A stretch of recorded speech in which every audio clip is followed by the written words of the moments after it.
Hi, this is Shanna at CoroWare, and I'm glad to be able to post this blog today because I had an opportunity yesterday to go to jury duty. And had I been selected, I wouldn't be at work today, I wouldn't be posting this, I would be listening to information in a trial, and it was a criminal trial. So I got to participate in the underpinnings of our judicial system yesterday through jury duty. And it was quite an interesting experience. I've been called to jury duty before, and the times where I've actually had to go in, I've sat there reading most of the day. Here in Arizona, it's a little bit different than it was in Massachusetts, which is where I served before.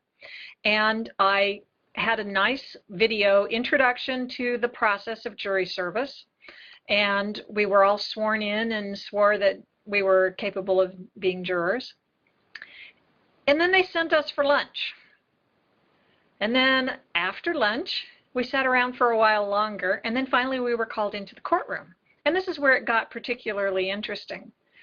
In the past, I've sat around all day, but I haven't been called into the court where we go through the screening process.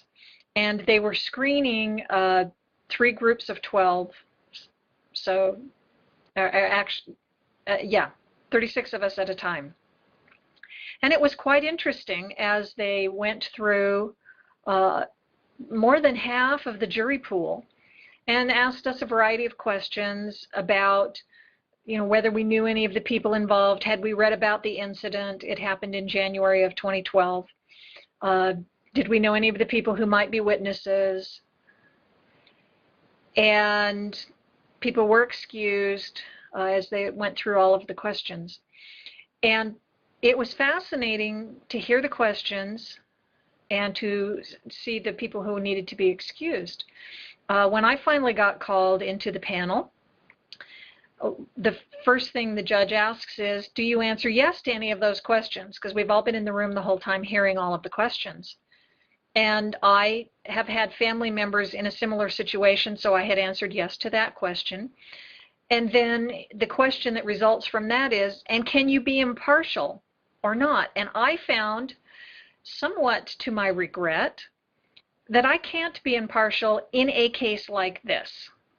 As I listened to the charges against the defendant and the number of jurisdictions, 3 cities, the county sheriff's office and the fire service that had officers involved, and the kind of crime it was, the number of charges, there were 20-something, I found I had already made up my mind that the person was guilty. And the whole point of a jury trial is you have an impartial group so that you prove that the person is guilty or not proven. And I've always thought myself to be pretty fair, and I think most of the time I am. But I found it interesting that because the kind of crimes that were committed and the causes, cocaine, that I'm judgmental there.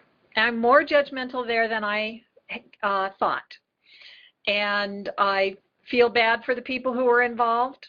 I'm glad that I don't have to serve on the trial for the next 3 weeks. But it was also a real good introspective experience for me. I hadn't realized how strongly I feel about this issue, and now I know. I'm glad I had the opportunity. For me, it was a long drive. There are 2 courthouses in Yavapai County where you do jury service. One's here in Prescott. The other one is over the mountain in Camp Verde, and I had to go there yesterday. But I'm glad I had the opportunity. It's a civic responsibility. I take it seriously. I have sat there and read a book a couple of other times, once in Springfield, Massachusetts, once in Leominster. And I'm glad that they call all of us. There were quite a few different demographics there yesterday, and I'm glad we were all there. I'm glad we answered the call. I'm glad they finally found the panel they needed to be able to try this case of people who could be relatively unprejudiced and unbiased about it. It was interesting to see this portion of democracy in action.